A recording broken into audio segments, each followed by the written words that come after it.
No wonder. I mean, dude, I mean, look at this guy. He's just a sympathy bidder. I'm actually interested in this. I can watch this one now. Has anyone ever told you stand up straight? I literally muted it. Yes. Scolded you for slouching at a family dinner? Comments like that might be annoying, but they're not wrong. I'm not Frankie. He just did it. Fuck man, it's so your weird. body when you're sitting or standing is the foundation for every movement your body makes, and can determine how well your body adapts to the stresses on it. These stresses can be things like carrying weight or sitting in an awkward position, and the big one we all experience all day, every day, gravity. Dude, this is like your muscles have to work harder to keep you upright and balanced. Some muscles will become tight and inflexible. Others will be inhibited. Over time, these dysfunctional adaptations impair your body's ability to deal with the forces on it. Poor posture inflicts extra wear and tear on your joints and ligaments, increases the likelihood of accidents, and makes some organs, like your lungs, less efficient. Researchers have linked poor posture to scoliosis, tension headaches, and back pain, though it isn't the exclusive cause of any of them. Well, I get all those. Posture can even influence your emotional state and your sensitivity to pain.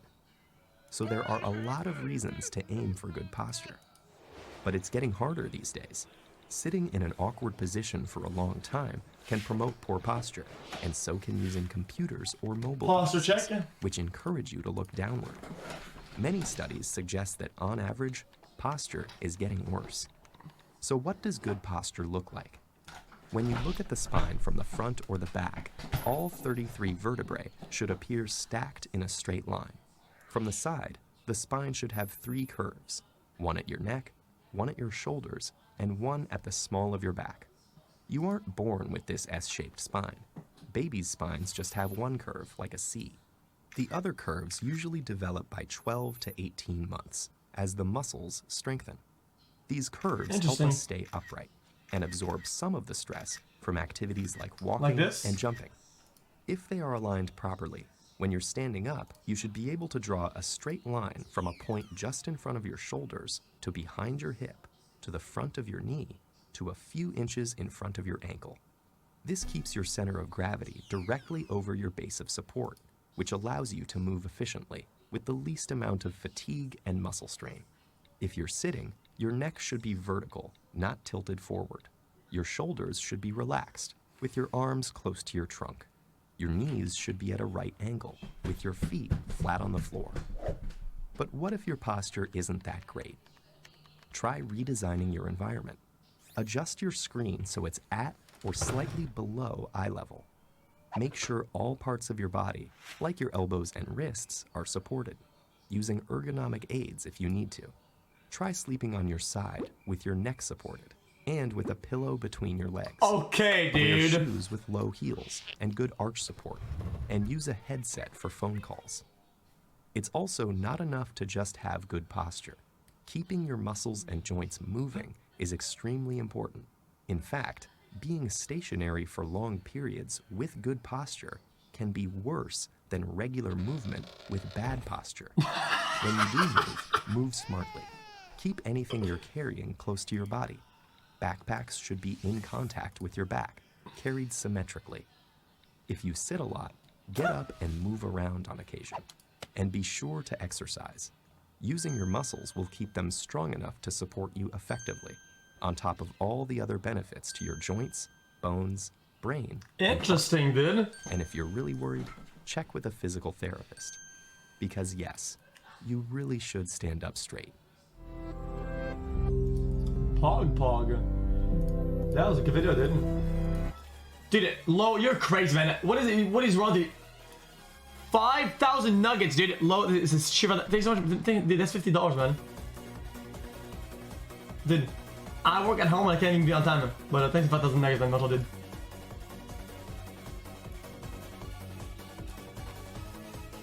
Chat, it'll be a really weird stream, man. I'm gonna let you guys know. During the COVID lockdown, this headline went viral. Nearly half of men say they do most of the homeschooling. 3% of women agree. I bring this up not to debate who's right, but because it's a great example of something called egocentric bias. Most people think they do most of the work. For example, researchers have asked authors of multi-author papers what percentage of the work they personally did. And when they add up those percentages, the sum is on average 140%. When couples are asked to estimate how much of the housework they do, the combined total is almost always over 100%. Now, you might think this is because people want to appear more helpful than they actually are, but that's not it. When couples are asked what fraction of the fights they start or how much of the mess is theirs, the total is again over 100. People think they do more of the work, but they also think they cause more of the problems. So why is this?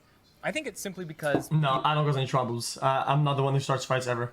You experience and remember vividly all of what you do, but not all of what everyone else does. So naturally, you overestimate your own... What, can we get a house review? What you do, but not all of what everyone else does. Damn, he's fucking balling, dude. Holy shit. He has big ass glasses across the room and you can see through the house probably, dude. So naturally, you overestimate your own contributions and underestimate others. And I think this bias leads us to underestimate the influence of other things on our lives, like the role luck plays in our success. Take hockey players, for example. If you ask a professional hockey player how they managed to reach the NHL, they might mention their hard work, determination, great coaches, their parents' willingness to get up at 5 a.m. and so on, but they probably won't acknowledge how lucky they were to be born in January.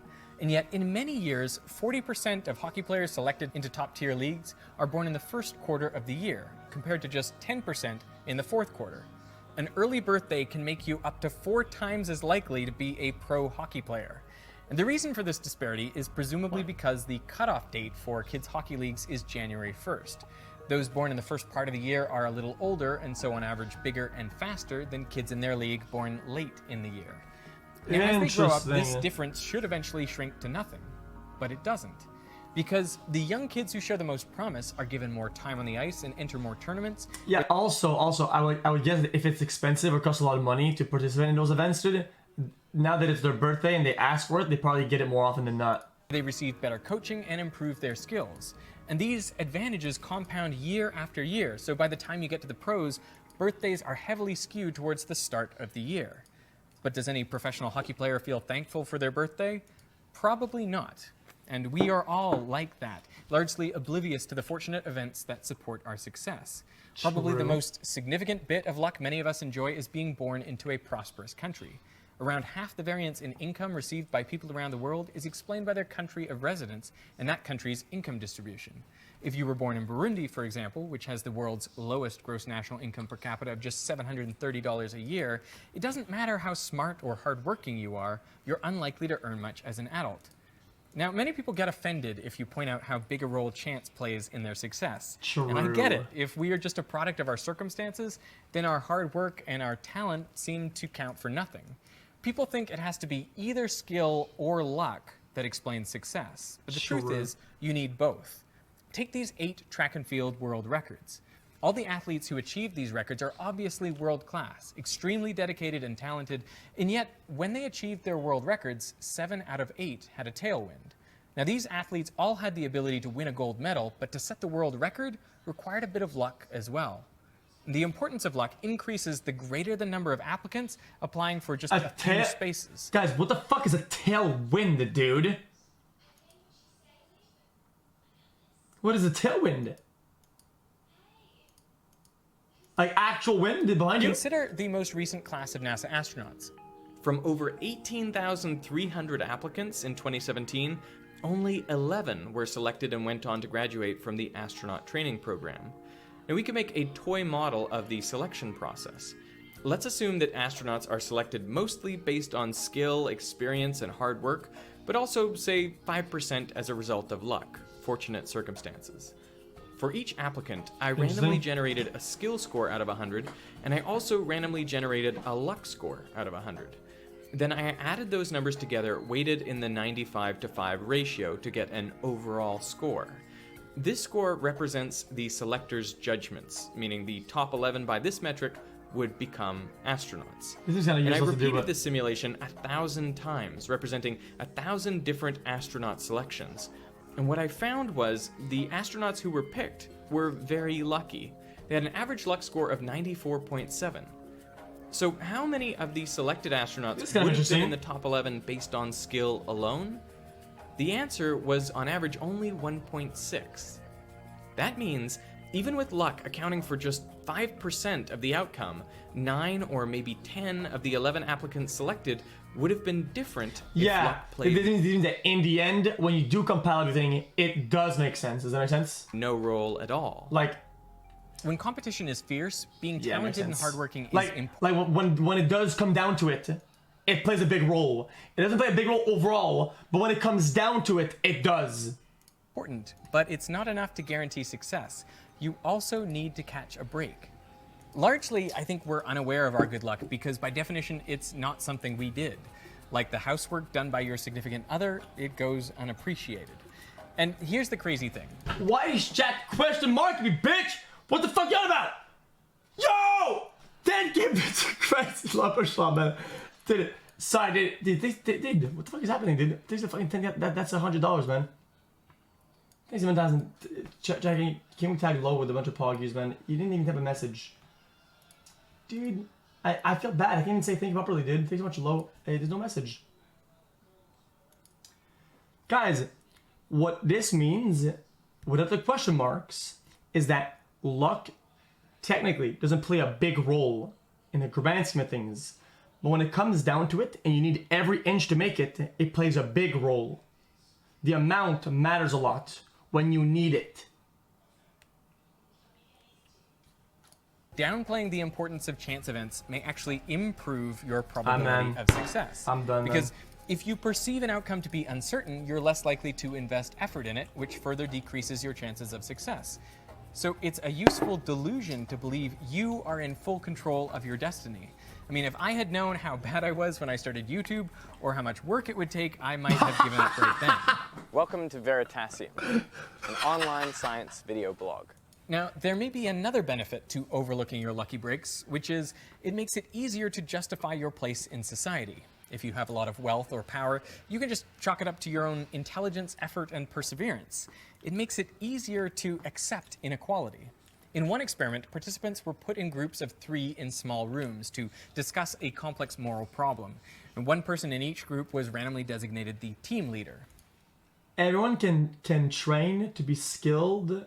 In the 10%, everyone is skilled, but you can't train for luck. And in the 1%, people that are skilled and lucky see that makes a lot of sense. Half an hour later, the experimenter came by with 4 cookies for each team.